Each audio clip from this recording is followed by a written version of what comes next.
E agora, Tamires, tudo certo? Tudo certo. O pessoal colocou nos comentários que está conseguindo ouvir a gente bem. É, porque na É, realidade, assim, hoje eles estavam fazendo umas mudanças em toda a internet daqui, entendeu? Aí a gente o dia todo tava caindo o tempo todo na internet. Aí quando eles terminaram agora, realmente a gente ficou um pouco preocupado se ia ter condições ou não. Mas aí eles terminaram agora de 7 horas e a gente está testando ainda. E graças aí, a Deus. daquele Mas parece que agora tá certo, né? Tá tranquilo. Só mais uma vez, né, Graças a dando boa Deus. noite a todos que estão presentes, muita paz. Agradecendo a presença de todos vocês, né, para mais uma noite de reunião em comemoração ao aniversário de 39 anos de fundação da UNESG, com o nosso amigo Francisco de Assis, do AETEU. Ele vai proferir a palestra da noite e o tema é os Círculos do Martírio, né? O tema central do nosso aniversário é o cristianismo primitivo. Então, aproveitem esse mês para estudar sobre esse tema, é maravilhoso. Então, seu Francisco, eu peço que o senhor também se concentre para que a gente possa fazer a nossa prece para iniciar os trabalhos. Ok. Pai de infinita bondade e amor, estamos reunidos para mais uma reunião para receber o auxílio, os bálsamos para as feridas, para receber esse consolo que jorra desses ensinamentos. Senhor, nos conduza no caminho do bem, que possamos recobrar todos os ensinamentos dados por esses irmãos de tantas épocas, que tão bem exemplificaram o ensinamento do Cristo, que hoje tornam e vêm nos instruir, nos dizer que a vida continua. Meus irmãos, estejamos cientes de que o caminho é a caridade, que assim seja. Bem, seu Francisco, fique à vontade. Boa noite a todos que fazem parte dessa instituição. Para os que não me conhecem, meu nome é Francisco de Assis. Eu faço parte da instituição Espírita Trabalhadores do Evangelho Universal e também do Movimento Espírita, que com certeza, nessa noite, parabenizamos a UNESG pelo transcurso da comemoração dos seus 39 anos, que ela completa, e é com muita alegria que a gente retorna a mais um aniversário de uma casa que nós temos um profundo respeito, profundo laços de amizade, pessoas que a gente conhece desde muito tempo, já há mais de 35 anos, não é? No movimento espírita, e são pessoas que só desejamos o bem. Pessoas muito queridas, muito caras, grandes trabalhadores do movimento espírita e que fazem parte dessa seara e nos fortalecem e nos honram com a sua forma generosa de lidar com a vida nos propósitos sublimes que o Espiritismo tanto nos convida.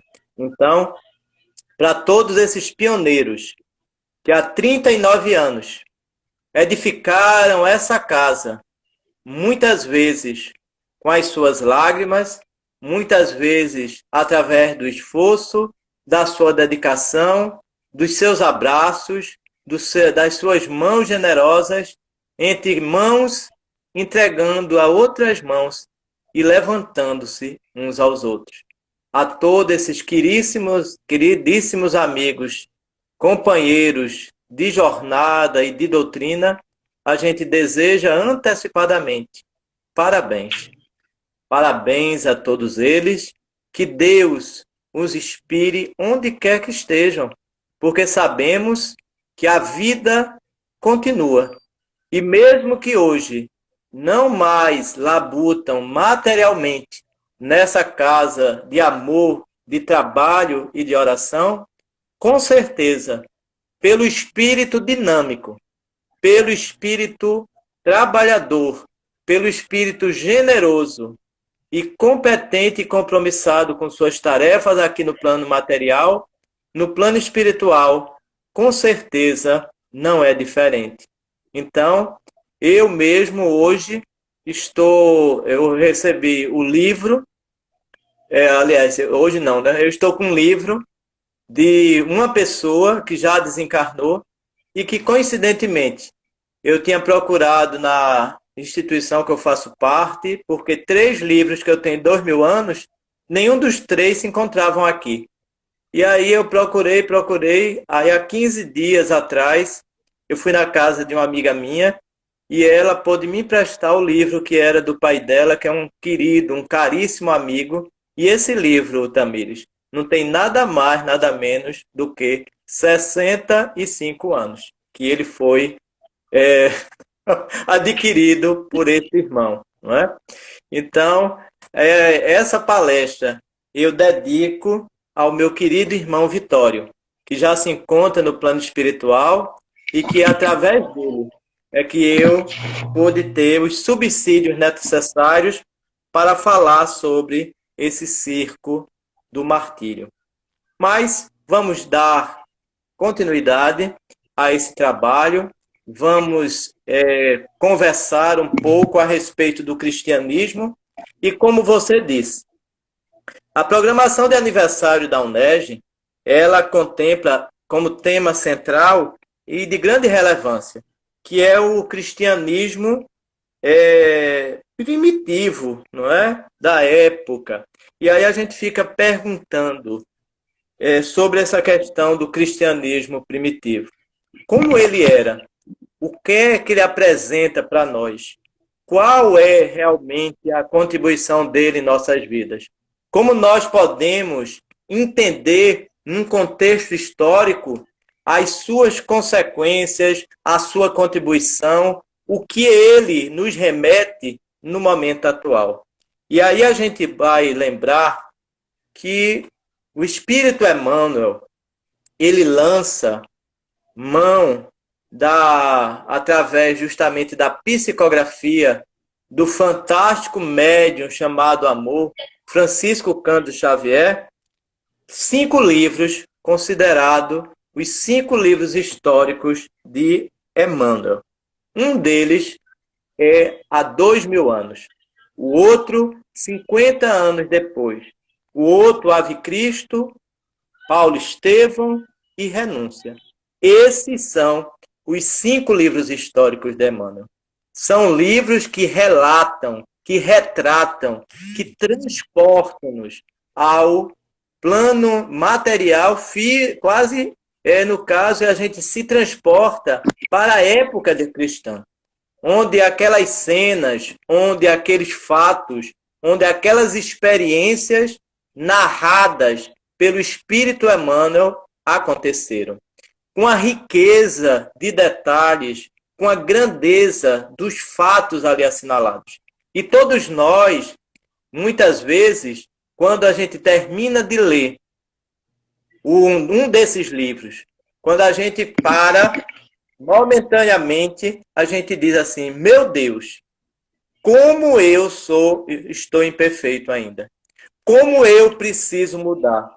Como estamos distantes, né, Tamires? Daquelas referências trazidas por esses espíritos, como eles conseguem, através da sua força, da sua fé, da sua coragem, com tantas adversidades, com tantos desafios, com tantas situações intempéries, tantos obstáculos, mas eles teimam, eles insistem, eles persistem em realmente seguir a sua caminhada até o final da sua existência, com a honestidade, com a dignidade, com a segurança, com a firmeza de caráter, com aquilo que nós precisamos hoje, acima de tudo, entender qual a nossa posição perante esses.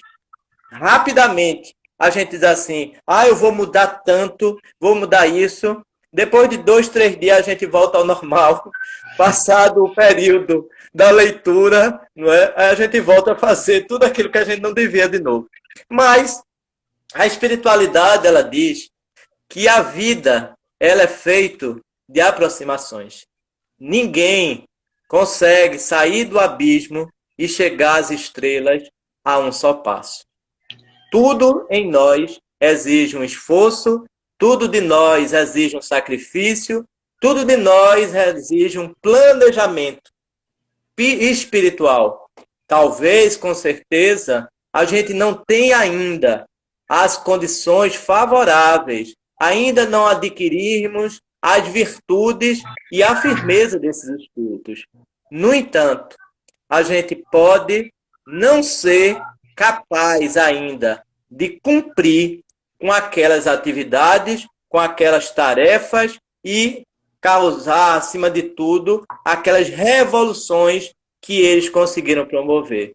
No entanto, nós já podemos fazer uma proposta de nós, conosco mesmo e com o Criador, que já podemos ser pessoas melhores.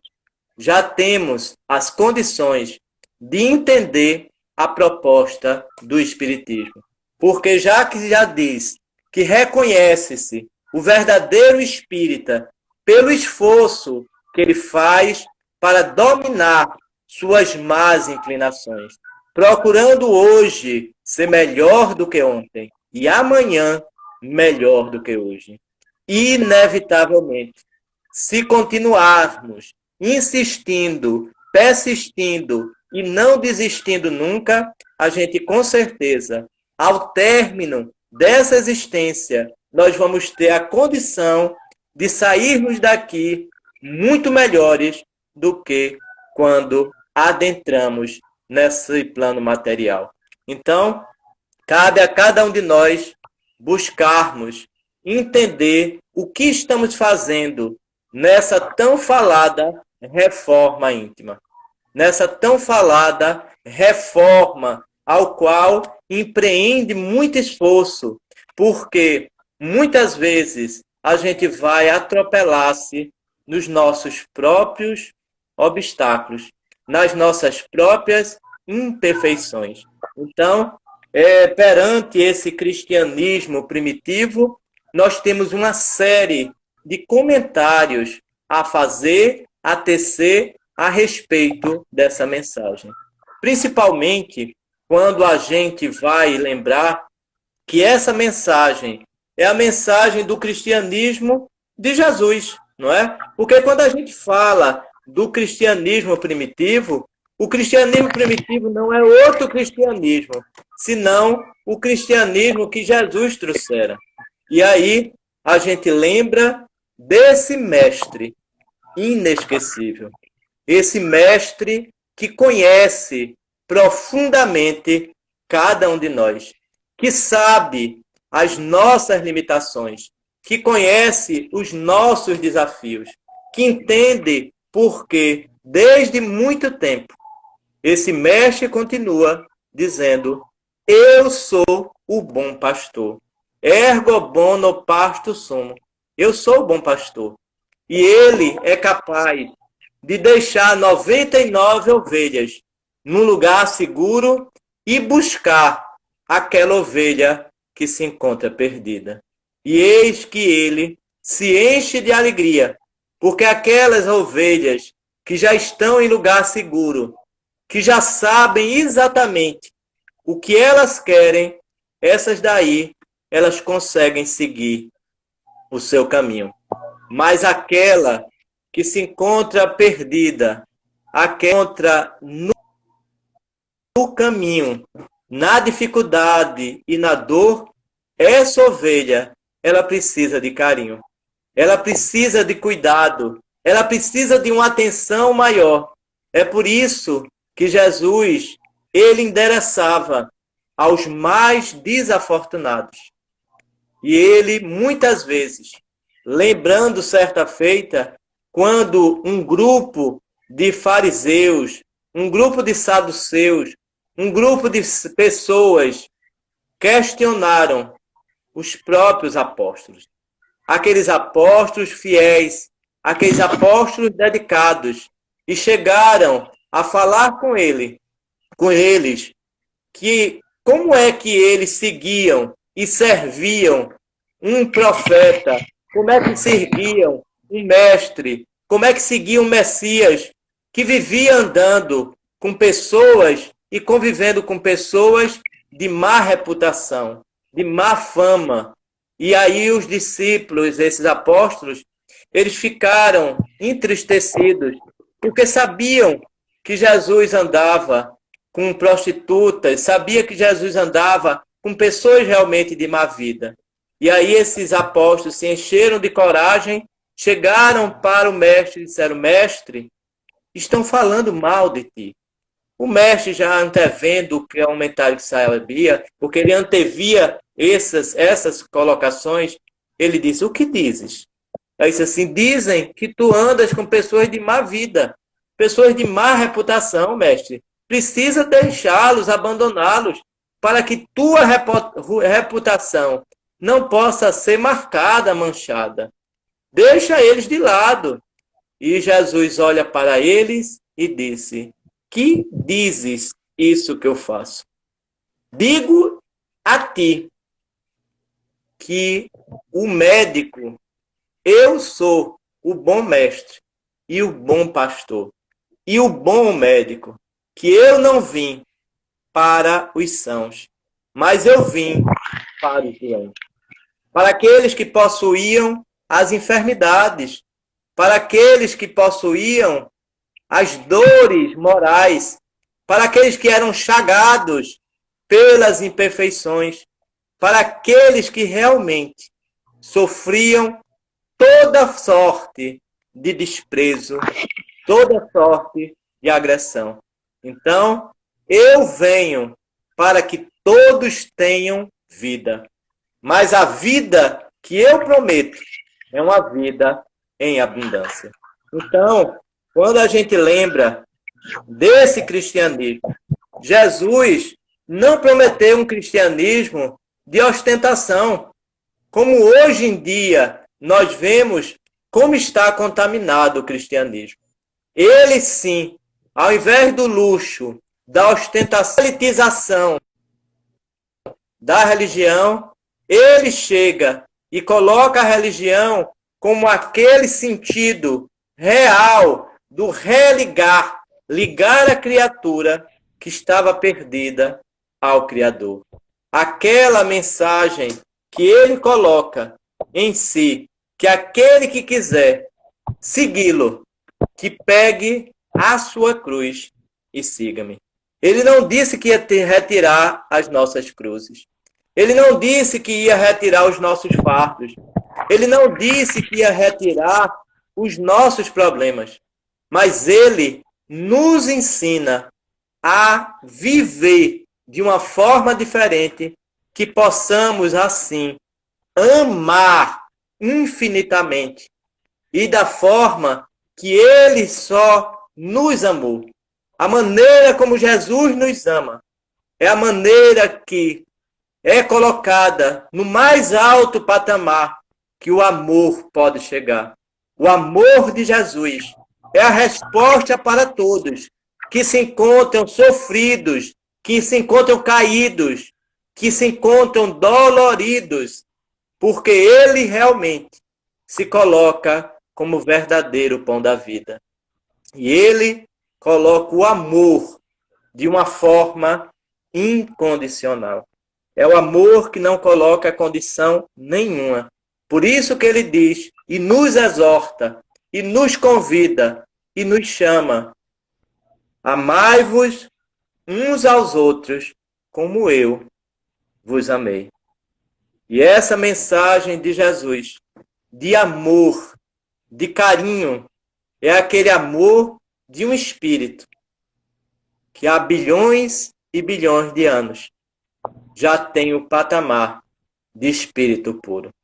Aquele que, ao criar, ao auxiliar na criação, na formação desse planeta, ele depois vem, bilhões de anos depois da sua formação, para cumprir com a lei. E ele, em 3 anos, ele causou a maior revolução que a Terra tem confirmado. Jesus, ele faz daqueles 3 anos tudo que nós podemos pensar que um mestre da sua estirpe poderia fazer. Porque esses espíritos, eles não perdem tempo na beira do caminho. Eles não ficam se maldizendo, porque todos aqueles doutores da lei, todos aqueles fariseus, todos aqueles várias castas, as próprias autoridades romanas, as autoridades também do seu próprio povo, todos conspiravam contra, porque eles sentiam receio da força e da coragem e do exemplo daquele espírito que eles não conseguiam dobrar perante os problemas, os obstáculos que eles criaram no caminho do mestre. O mestre, ele soube lidar com as adversidades e mostrar que nós também conseguimos vencer. Ele venceu o mundo, e ele venceu o mundo de uma forma muito maior. E nos convida a vencer o nosso mundo, a vencer as nossas dificuldades, a vencer os nossos desafios, a acreditar que nós precisamos estar juntos para promover o crescimento desse planeta. Porque só juntos não conseguiremos, sozinhos, chegar a lugar nenhum. Nós precisamos nos unir para realizarmos o que nos compete. No entanto, ante as dificuldades que muitas vezes as situações obstaculizam a nossa caminhada evolutiva, que não desanimemos, que sigamos em frente, porque a promessa e a proposta do Cristo é realmente a gente superar a nós mesmos. Isso é o nosso maior desafio.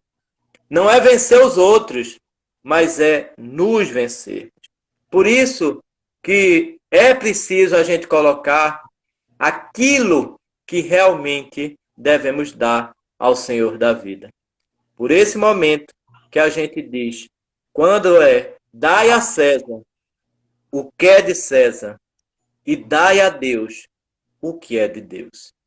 Nesses momentos em que a gente fica oferecendo tantas coisas, corremos atrás de tantas coisas, enlouquecemos às vezes por tantas coisas, e a gente lembra o quanto nós ainda precisamos nos descobrir, nos autoconhecermos, porque a gente às vezes se preocupa muito em conhecer os outros, em conhecer a realidade do outro, e ainda não paramos para nos conhecermos melhor, para não percebermos como seres que estão em formação, e aí lembrarmos de amarmos. Mas aí o mestre mesmo diz, sedes meus imitadores, como eu sou do Pai. A mensagem desse mestre, nas suas colocações, nas suas mensagens, são bálsamos benéficos, são mensagens não ilustrativas, são mensagens de vida, porque Jesus, quando ele fala, ele não é o discurso, não é esse discurso acalorado, não é essa teoria que nós estamos enclausurar o Espiritismo. Aqueles homens da época viviam uma religião de superfície, uma religião que se tornou, acima de tudo, ao longo dos tempos, cheio de ritualismo. Mas Jesus, ele tem uma vivência prática. Ele coloca tudo em ordem. Ele coloca, acima de tudo, na força do exemplo. Porque ao invés de uma série de palavras, há uma série de discursos, há uma série de coisas externas, Jesus, ele sabe exatamente o que fazer. Ele compreende qual a sua função, o que é preciso. E nós, muitas vezes, nós sabemos o que fazer. Nós temos o conhecimento, mas ainda não decidimos a realmente agir de forma diferente. Queridos irmãos e queridos amigos, a mensagem que chega em nossas vidas não é uma mensagem morta, mas é uma mensagem de verdade. É uma mensagem que, ao longo dos tempos, há milhões e milhões de anos, Jesus, ele envia, ele convida, ele conclama, envia mensageiros grandiosos, missionários para trazer essa grande mensagem. E depois a própria partida física, porque espiritualmente Jesus nunca nos deixou. Muitas vezes a gente precisa reconhecer o que nós estamos fazendo da mensagem de Jesus. Quando ele encontra aquele jovem que está tateando, que não sabe muito bem o que quer da vida, e ele antevendo a partida do jovem, ele chega para ele e diz: vai, vende tudo que tem e segue-me. O jovem ficou contristado porque sabia que tinha muitos haveres, tinha muitas riquezas, tinha muitos bens e não poderia se desfazer daqueles bens, porque aqueles bens eram a sua vida. E por causa desses bens, ele próprio perdeu a vida. No dia seguinte, ele vai para uma corrida de bigas. E nessa própria corrida, ele perde ali a existência.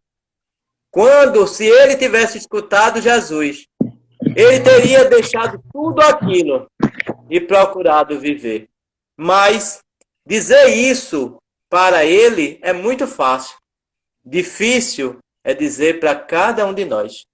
É a gente mesmo se perguntar: se fôssemos nós que tivéssemos cheio de riquezas, se fôssemos nós cheios de fortuna, se fôssemos nós, Tamires, cheios de bens, será que se algum rabi, se algum mestre, se algum profeta, se algum Messias chegasse até a gente hoje e dissesse: Tamires, abandona todos esses haveres, abandona todos os teus bens e segue-me, como será que nós agiríamos? Como seria a nossa atitude? Então, endereçar o caminho do céu, o caminho das virtudes para os outros, é muito simples. A gente simplesmente coloca a responsabilidade no outro.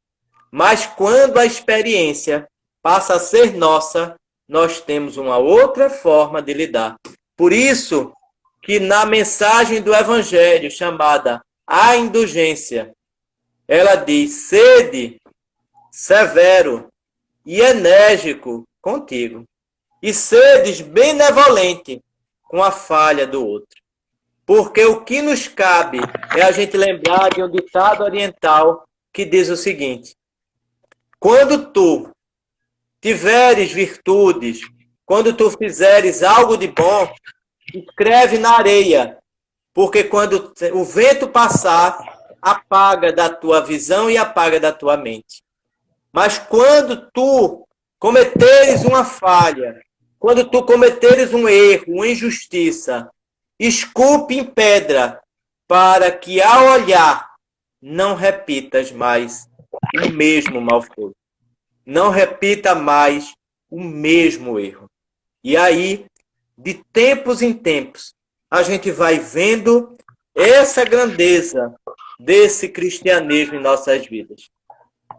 Minha amiga, o cristianismo primitivo, aquele cristianismo que Jesus tão bem ensinaram, aquele que Jesus preferiu dar a vida a conniver com aquelas atrocidades, aquele cristianismo que deu os maiores testemunhos quando se fala dos circos romanos, quando se fala dos anfiteatros romanos, onde tantos morreram, onde os gladiadores faziam os combates, onde os homens se exibiam, onde corridas aconteciam. Aquele cristianismo daquela época em que teve na figura do Cristo aquele que é a segunda revelação, aquele mestre por excelência, aquele que lança luz no passado, e ele mesmo diz: não vim destruir a lei, mas eu vim para que ela possa ser cumprida, para que ela possa ser exercida, para que realmente a lei possa ser vivenciada. E também, Jesus vivenciou a lei de tal forma que ele foi capaz de afrontar aqueles homens que muitas vezes ele chamou de hipócritas, muitas vezes ele chamou de raça de víboras, em que aquelas pessoas cinicamente diziam servir Jesus, mas por trás eles defendiam os seus interesses pessoais. O que eles queriam era o luxo, o poder e a fama. E ainda o dinheiro. E aí a gente vê que esse cristianismo, que era colocado de perseguido, infelizmente, tem todo um contexto histórico.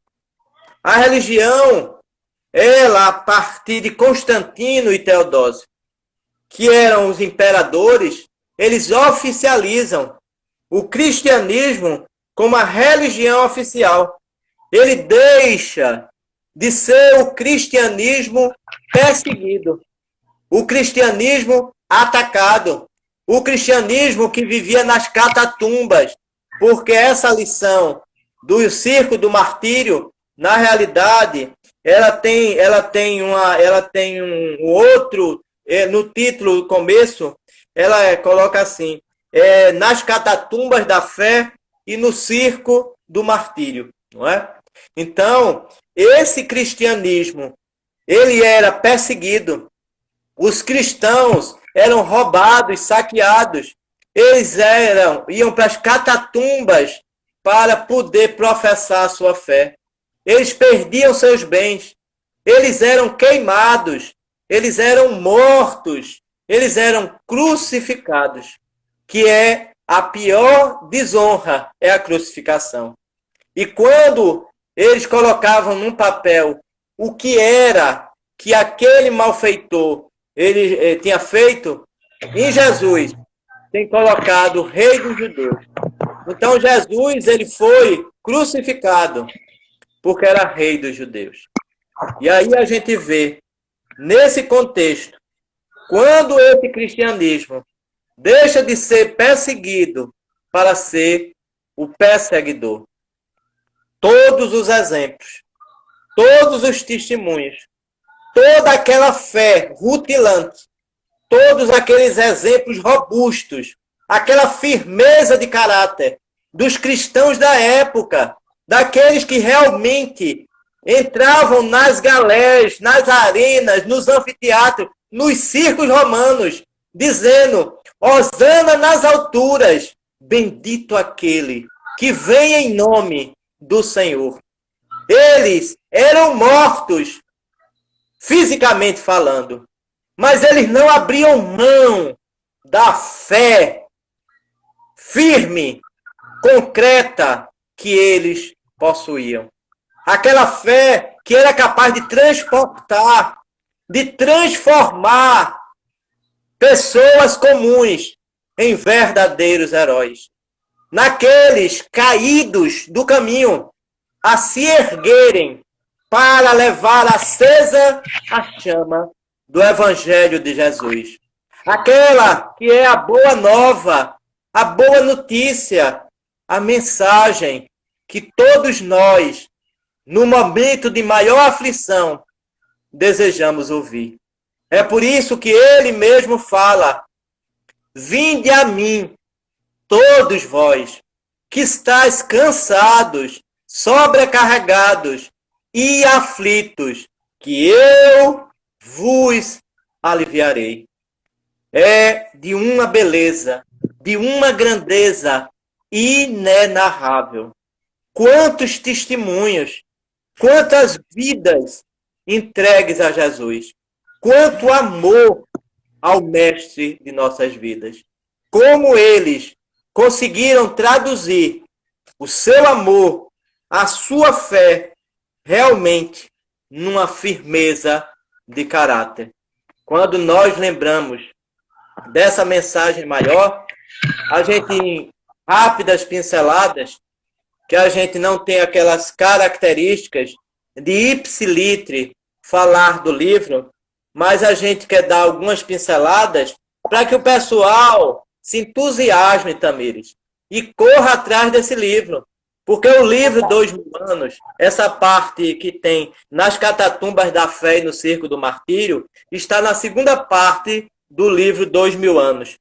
E existe um capítulo antes, que é Tragédias e Esperanças, onde Públio Lentulus, o grande, aquele grande homem, aquele grande combatente, ele passa 25 anos separados do seu grande amor, não é? Por acreditar numa calúnia, acreditar numa infâmia.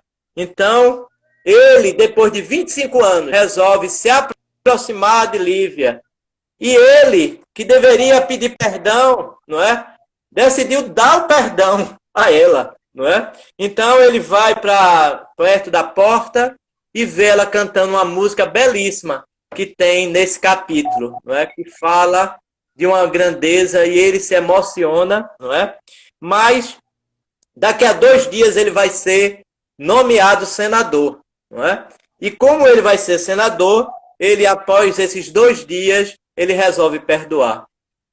Por que a gente deixa as coisas para amanhã, Tamires? Por que a gente espera 2 dias? Por que a gente espera uma semana? Por que a gente espera um mês? Por que a gente espera um ano? A gente pensa que nós somos o dono do tempo. Mas o dono do tempo é Deus. Ele quem sabe se a gente vai viver um dia, se a gente vai viver um ano, se a gente vai viver uma hora. Não sabemos de nada. Só sabemos realmente que vamos, com certeza, inevitavelmente, porque ninguém fica para cima. Quando vamos, eu sempre digo o seguinte: quando a gente reencarna, a gente já vem com um carimbo, não é? De um retorno. Só falta colocar a data. Mas que a gente vai retornar, vai. Então, vamos lembrar de uma propaganda que se tornou comercial. Não deixe para amanhã o que você pode fazer hoje. Então, Públio deixa para amanhã e muitas coisas acontecem, não é? A Ana, que era grande serva e amiga da Lívia, eles vão para uma catatumba e lá, no caso, vão assistir um homem chamado João Cleófas, não é? Esse João, ele vai falar, relembrar o exemplo de Jesus, a passagem de Jesus. E ele, de repente, começa com o verbo inflamado, colocando a mensagem, e enche de júbilo todos aqueles que estavam ali. 2 horas depois, chega uma quantidade de soldados e vai levar todo mundo preso. Os cristãos começam a apagar as tochas na catatumba, começam a apagar. E aí, João Cleófas diz, não apaguem. O que diria o mestre de nós? Não deixe que a chama do evangelho fique embaixo do alqueire.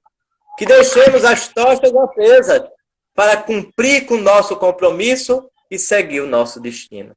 Então, eles são realmente levados, não é? É por isso que tem das catatumbas, são levados das catatumbas para o circo romano. Só que nesse caminho, por favor, a Ana, que é sua serva, ela resolve dizer, Ana, eu quero morrer, já que eles disseram que a gente não vai ter privilégio, mas eles diziam uma coisa, mas eles viram a roupa de Lívia, que era uma roupa de uma mulher de alta patente da sociedade. Então, eles disseram, não vai ter nenhum benefício, mas era de boca para fora. Então, ela, não sabendo, ela chega para Ana e diz, Ana, eu queria não morrer como essa senhora da sociedade. Eu queria morrer como todas as pessoas. Eu queria que você trocasse as suas vestes comigo. Então, elas trocam, depois de muito insistir, dizendo os argumentos, ela troca de veste, e aí, na hora de ser levadas às feras, eles conseguem retirar Ana, e quem vai sofrer o martírio é Lívia e os outros cristãos. Não precisa, foram para um anfiteatro, que é chamado Circo Máximo, que é Emmanuel que relata, qualquer coisa vocês reclamem lá com Emmanuel, tá certo? Não é comigo. Ele coloca que tinha uma capacidade de 300 mil pessoas, esse anfiteatro, que é um coliseu romano, não é? E hoje a gente tem, na época, diziam que o coliseu romano, ele que foi feito em 80... ele foi feito justamente em 86 depois de Cristo. Ele tinha capacidade máxima de 50 mil. Mas tem um coliseu romano também na Tunísia, que inclusive está muito mais bem conservado do que esse da Itália. E ele é um pouco menor. Tem capacidade para 35 mil. Se um dia você quiser ir para a Tunísia, vai conhecer esse anfiteatro, que é de uma beleza imensa, não é?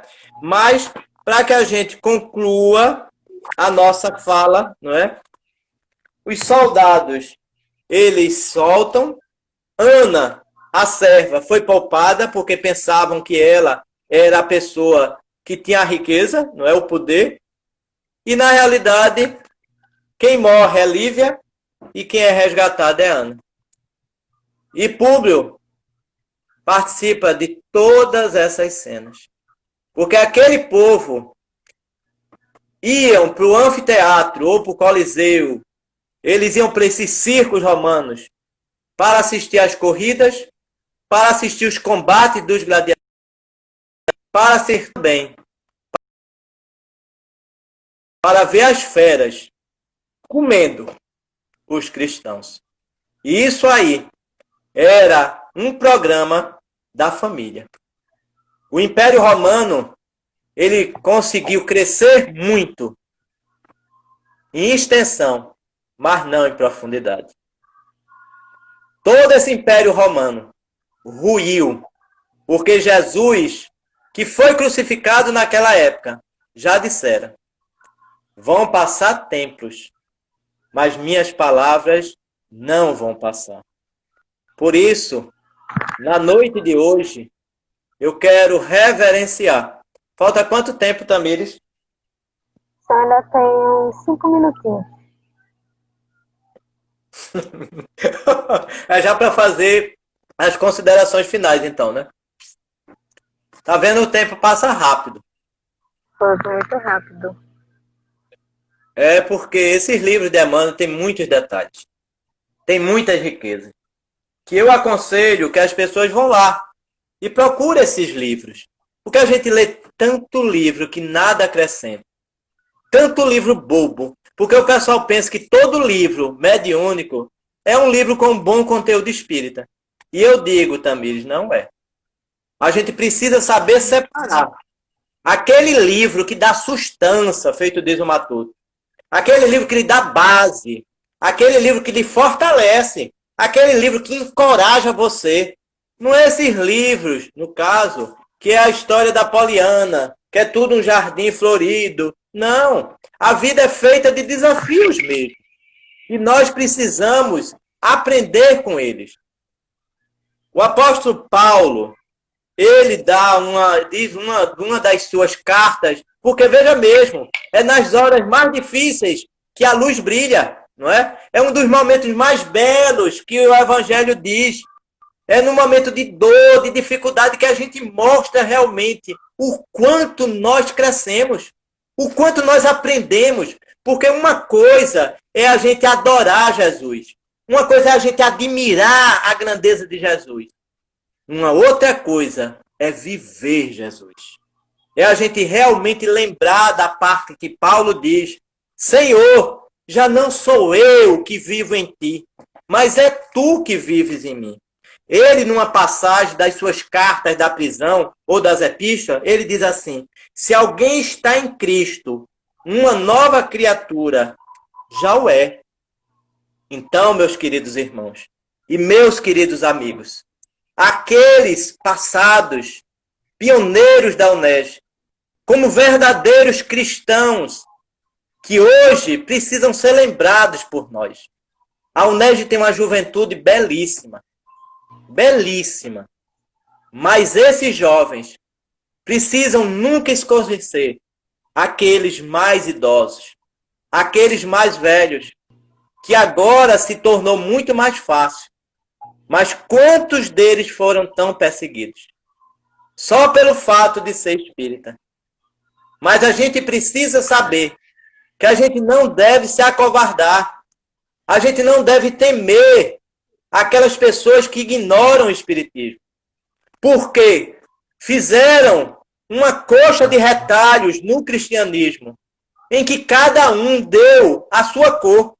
Se tornou um cristianismo pessoal, um cristianismo que foi, infelizmente, perdendo a fé, perdendo a força. E a gente lembra de grandes como Francisco de Assis. A gente lembra de um Lutero que resolveu renovar o cristianismo e, de repente, a sua mensagem também foi deturpada. Buda trouxe uma grandeza no budismo e também foi deturpada. Jesus não foi diferente. Cabe a cada um de nós, ao dizer-se espírita, lembrar a base do senhor Allan Kardec. Em vez da gente estar lendo tanto livro que não tem nada a ver com a doutrina, que possamos buscar a base, as suas diretrizes, a mensagem da doutrina, que se diz o Consolador prometido por Jesus. É a terceira revelação. É aquela mensagem que nos revela.